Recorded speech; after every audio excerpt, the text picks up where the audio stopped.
How did the worldwide depression of the 1930s change people's perspectives? When we think of the Great Depression, we tend to over-exaggerate the role it had in leading to Americans embracing big government. We think of FDR's New Deal and how that did or didn't fix the economy, but regardless, it created a large institutionalized government that Americans accepted as standard. However, the biggest takeaway from the Great Depression is not this. It is that in times of crisis, people tend to feel most connected to a collective rather than an individual identity. And we can see people embracing the individual, collective rather than individual identity through three main ways: social conservatism, ethnic identity, and political radicalization. The first way is through social conservatism. And to understand this, we have to first understand what social conservatism is, of course. So, when we are born, obviously our parents take care of us. And as they raise us, they impart on us their ideology. And most of the time, we will then accept this ideology and make it our own. However, as we grow, we will frequently begin to question and doubt our parents, and we will go away from our roots. However, when we are old, we once again return to conservatism. And this is not true for everybody, but it is a general way of people living that most people do. And why is it? The reason is because in times of crisis, we return to our roots for security. And we can see this happening as both when we are very young and very old, we are most vulnerable. And therefore we return to our parents, to our roots, and to conservatism for the security that we are not getting elsewhere in the world. And this is exactly what happened with the Great Depression. Because this was a major time of crisis, of course, many people became much more socially conservative, as they wanted to basically keep themselves safe. We also saw this after 9/11. Obviously a great tragedy of our time. What we don't often think about is how patriotism and national identity rose drastically in America after 9/11, and suicide rates dropped incredibly far as well. This is because this time of tragedy brought us together. As Sebastian Junger says, quote, "Societies that experience a crisis, whatever it may be, a few things almost always seem to happen. People very, very quickly come together and share their resources." And this is exactly what happened during the Great Depression. Another area we can see this in of social conservatism is with the religious views of people at the time and their shift towards fundamentalism. Now, during the Great Depression, there was a major rise in religious observance.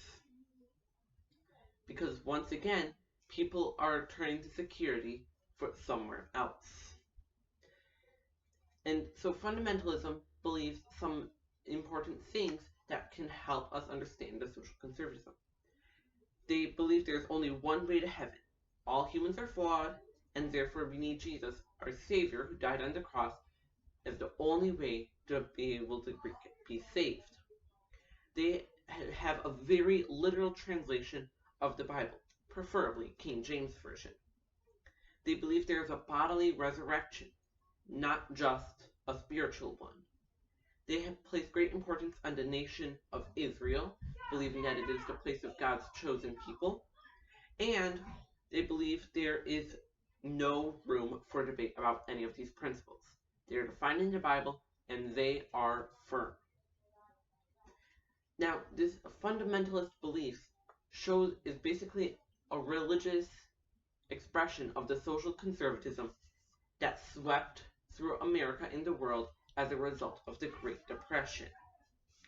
But regardless, it is a way of people coming together in a time of crisis. But this is not the only way in which we see this as a result of the Great Depression. We also see ethnic identity playing a much bigger role.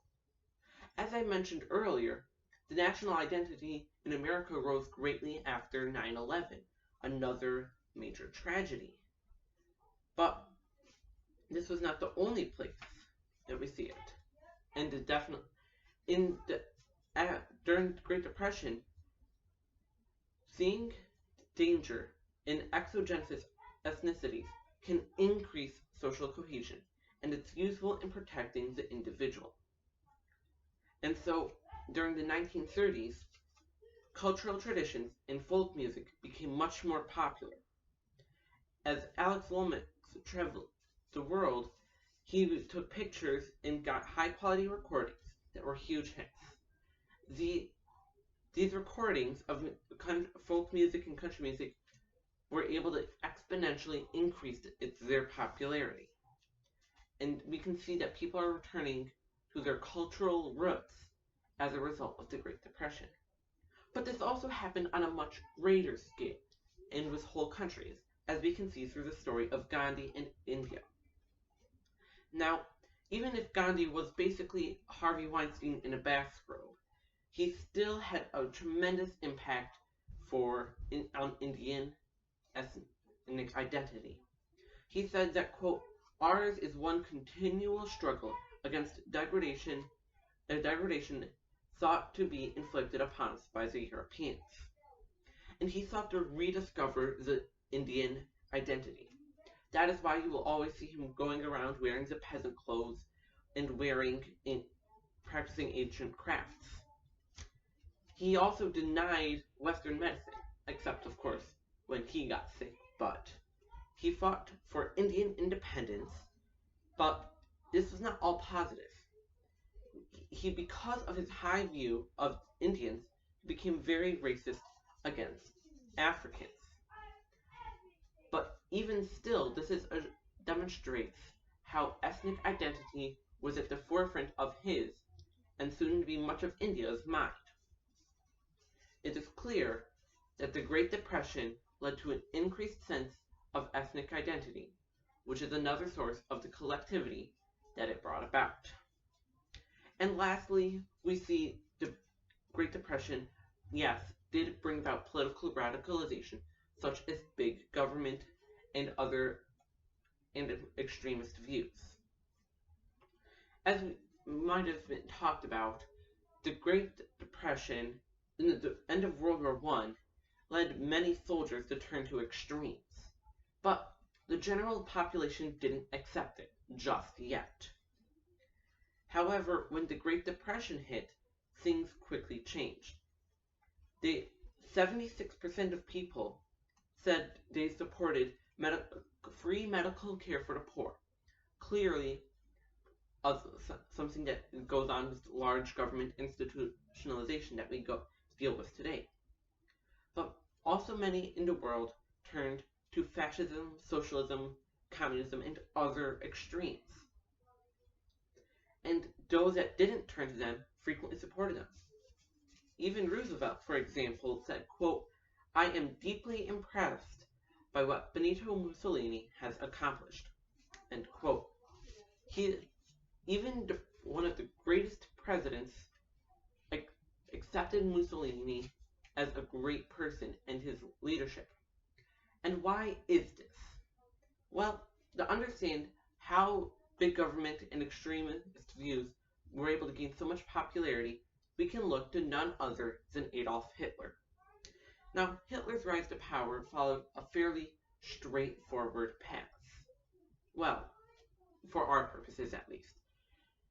Now, he was a soldier in World War I, and since he fought for the Germans, he obviously had to deal with the consequences of losing. He did not take it well, and quickly turned to extremism, and was thrown into jail multiple times. However, he joined the Nazi Party of Germany and quickly rose through its ranks, but was not able to achieve much success until the Great Depression hit. With the Great Depression, people became much more willing to try seemingly efficient doctrines for social stability, such as those put forth by Stalin, the Nazis, and other extremist groups. Because of their times of trials, they are willing to come together and do things they might otherwise not be willing to. And even though this is extremism isn't the obviously extreme example of it, we also see this in America with their just general embracement of big government. Before the Great Depression, they saw no need for any centralized sort of government, any large centralized government. But without the sense of social stability that they had before the Great Depression, they turned to other things to find it. And so, from social conservatism, ethnic identity, and political radicalization, the Great Depression completely reshaped the way people looked at the world.